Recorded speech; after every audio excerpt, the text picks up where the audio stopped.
नमस्कार भक्तों, आज हम आपके लिए लेकर आए हैं भगवान विष्णु का अत्यंत पवित्र और चमत्कारी मंत्र। शास्त्रों के अनुसार इस मंत्र का सच्चे मन से जाप करने से भगवान विष्णु जल्दी प्रसन्न होते हैं। इस मंत्र का निरंतर जाप करने से जीवन के कष्ट दूर होने लगते हैं, मन को शांति मिलती है और घर में सुख समृद्धि का वास होता है। मान्यता है कि जो भक्त श्रद्धा से इस मंत्र का 108 बार जाप करता है, उसके जीवन में धन, लक्ष्मी और सकारात्मक ऊर्जा का आगमन होने लगता है। इसलिए इस दिव्य मंत्र को ध्यान से सुनिए, भगवान विष्णु का स्मरण कीजिए और उनके आशीर्वाद को अपने जीवन में अनुभव कीजिए। अगर आप भगवान विष्णु में श्रद्धा रखते हैं, तो वीडियो को लाइक करें और ऐसे ही भक्ति मंत्र सुनने के लिए चैनल सब्सक्राइब करके बेल आइकन जरूर दबाएं। जय श्री विष्णु। शान्ताकारं भुजगशयनं पद्मनाभं सुरेशं विश्वाधारं गगनसदृशं मेघवर्णं शुभाङ्गं लक्ष्मीकान्तं कमलनयनं योगिभिर्ध्यानगम्यं वन्दे विष्णुं भवभयहरं सर्वलोकैकनाथम्।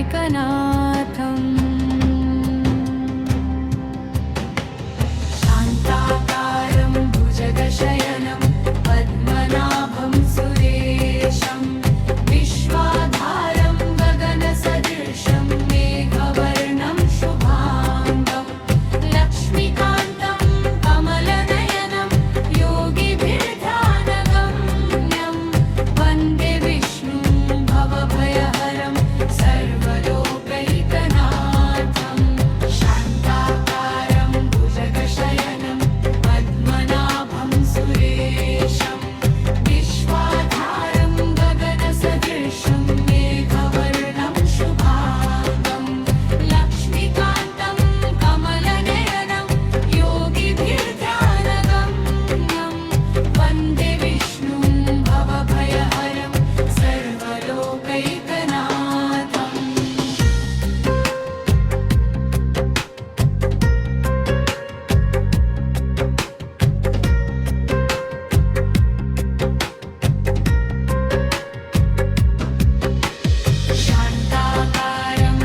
भुजगशयनं पद्मनाभं सुरेशं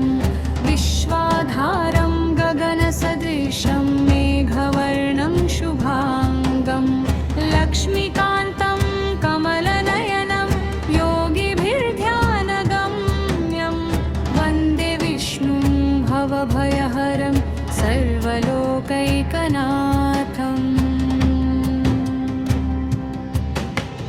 शान्ताकारं भुजगशयनं पद्मनाभं सुरेशं विश्वाधारं गगनसदृशं मेघवर्णं शुभाङ्गं लक्ष्मीकान्तं कमलनयनं योगिभिर्ध्यानगम्यं वन्दे विष्णुं भवभयहरं सर्वलोकैकनाथं शान्ताकारं भुजगशयनं पद्मनाभं सुरेशं विश्वाधारं गगनसदृशं मेघवर्णं शुभाङ्गं लक्ष्मीकान्तं कमलनयनं योगिभिर्ध्यानगम्यं वन्दे विष्णुं भवभयहरं सर्वलोकैकनाथम्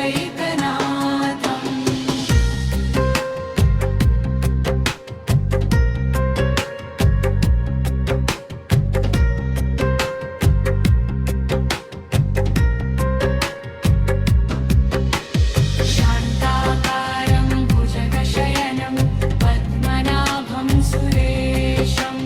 विश्वाधारं गगनसदृशं मेघवर्णं शुभाङ्गं लक्ष्मीकान्तं कमलनयनं योगिभिर्ध्यानगम्यं वन्दे विष्णुं भवभयहरं सर्वलोकैकनाथं शान्ताकारं भुजगशयनं पद्मनाभं सुरेशं विश्वाधारं गगनसदृशं मेघवर्णं शुभाङ्गं लक्ष्मीकान्तं कमलनयनं योगिभिर्ध्यानगम्यं वन्दे विष्णुं भवभयहरं सर्वलोकैकनाथम्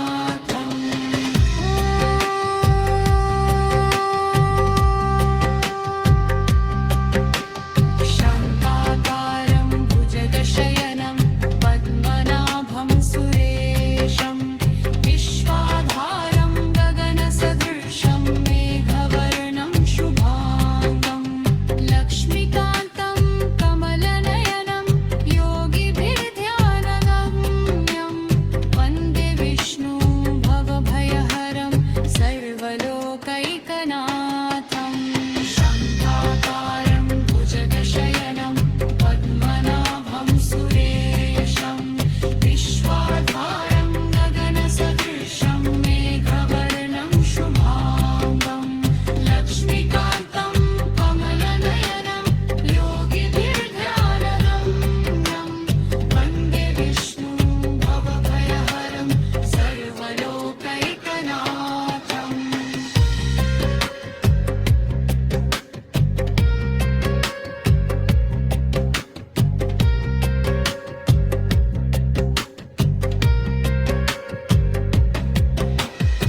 शान्ताकारं भुजगशयनं पद्मनाभं सुरेशं विश्वाधारं गगनसदृशं मेघवर्णं शुभाङ्गं लक्ष्मीकान्तं कमलनयनं योगिभिर्ध्यानगम्यं वन्दे विष्णुं भवभयहरं सर्वलोकैकनाथम् शान्ताकारं भुजगशयनं पद्मनाभं सुरेशं विश्वाधारं गगनसदृशं मेघवर्णं शुभाङ्गं शान्ताकारं भुजगशयनं पद्मनाभं सुरेशं विश्वाधारं गगनसदृशं मेघवर्णं शुभाङ्गं लक्ष्मीकान्तं कमलनयनं योगिभिर्ध्यानगम्यं वन्दे विष्णुं भवभयहरं सर्वलोकैकनाथम्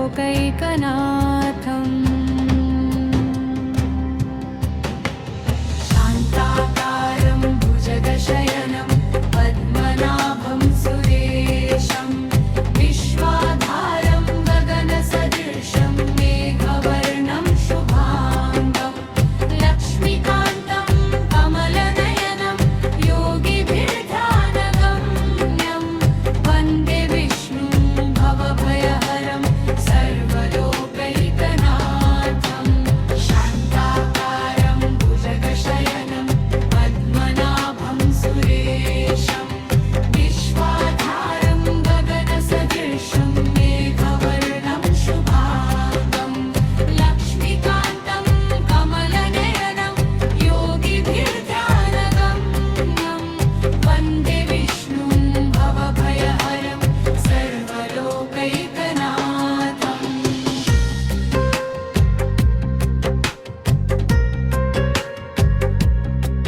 पद्मनाभं सुरेशं विश्वाधारं गगनसदृशं मेघवर्णं शुभाङ्गं लक्ष्मीकान्तं कमलनयनं योगिभिर्ध्यानगम्यं वन्दे विष्णुं भवभयहरं सर्वलोकैकनाथम् शान्ताकारं भुजगशयनं पद्मनाभं सुरेशं विश्वाधारं गगनसदृशं मेघवर्णं शुभाङ्गं लक्ष्मीकान्तं कमलनयनं योगिभिर्ध्यानगम्यं वन्दे विष्णुं भवभयहरं सर्वलोकैकनाथं शान्ताकारं भुजगशयनं पद्मनाभं सुरेशं विश्वाधारं गगनसदृशं मेघवर्णं शुभाङ्गं लक्ष्मीकान्तं कमलनयनं योगिभिर्ध्यानगम्यं वन्दे विष्णुं भवभयहरं सर्वलोकैकनाथम्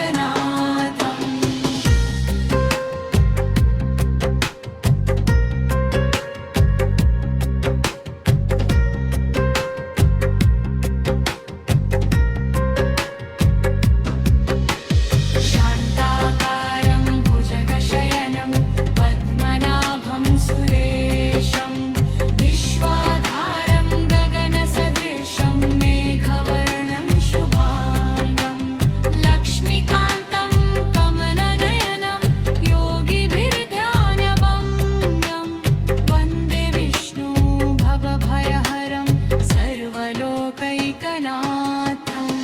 शान्ताकारं भुजगशयनं पद्मनाभं सुरेशं विश्वाधारं गगनसदृशं मेघवर्णं शुभाङ्गं लक्ष्मीकान्तं कमलनयनं योगिभिर्ध्यानगम्यं वन्दे विष्णुं भवभयहरं सर्वलोकैकनाथम्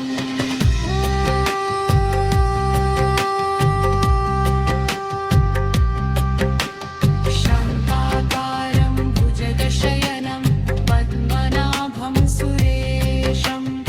विश्वाधारं गगनसदृशं मेघवर्णं शुभाङ्गं लक्ष्मीकान्तं कमलनयनं योगिभिर्ध्यानगम्यं वन्दे विष्णुं भवभयहरं सर्वलोकैकनाथम् शान्ताकारं भुजगशयनं पद्मनाभं सुरेशं विश्वाधारं गगनसदृशं मेघवर्णं शुभाङ्गं लक्ष्मीकान्तं कमलनयनं योगिभिर्ध्यानगम्यं वन्दे विष्णुं भवभयहरं सर्वलोकैकनाथम्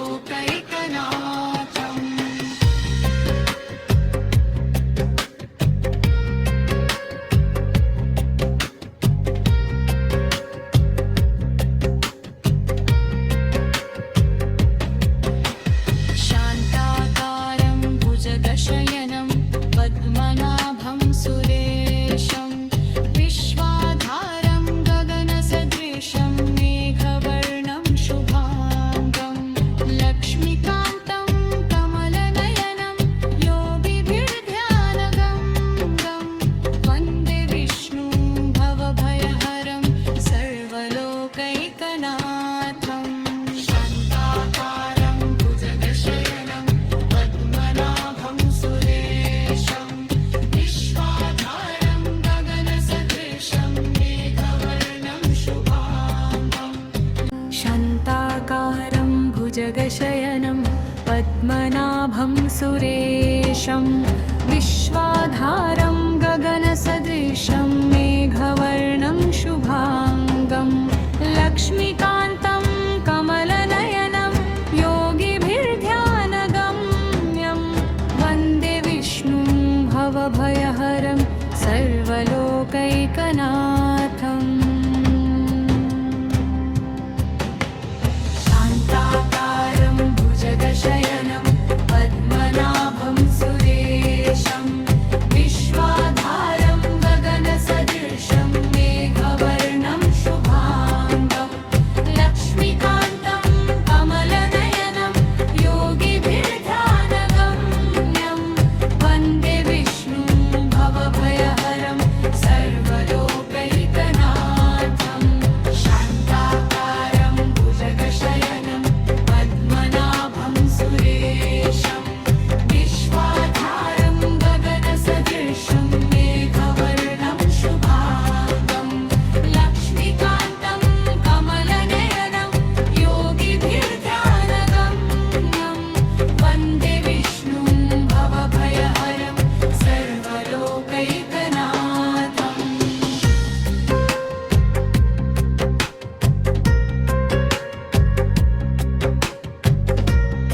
सुरेशं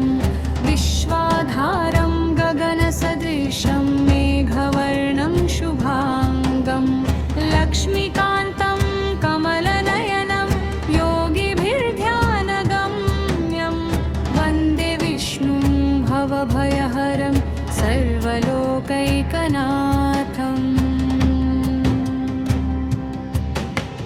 शान्ताकारं भुजगशयनं पद्मनाभं सुरेशं विश्वाधारं गगनसदृशं मेघवर्णं शुभाङ्गं लक्ष्मीकान्तं कमलनयनं योगिभिर्ध्यानगम्यं वन्दे विष्णुं भवभयहरं सर्वलोकैकनाथं शान्ताकारं भुजगशयनं पद्मनाभं सुरेशं विश्वाधारं गगनसदृशं मेघवर्णं शुभाङ्गं लक्ष्मीकान्तं कमलनयनं योगिभिर्ध्यानगम्यं वन्दे विष्णुं भवभयहरं सर्वलोकैकनाथम्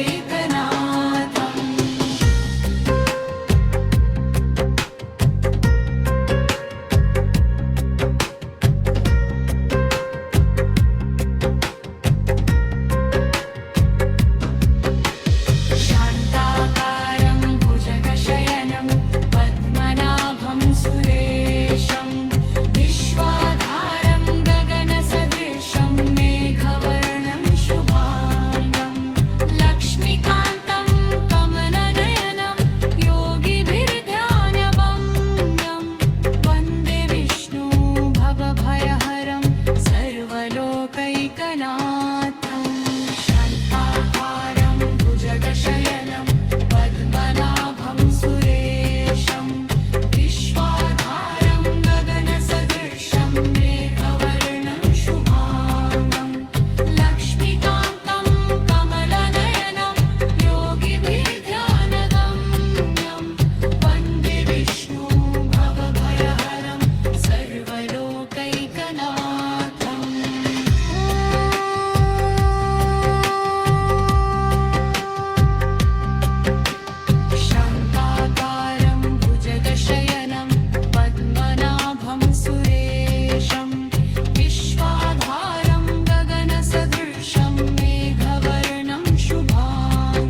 रश्मिका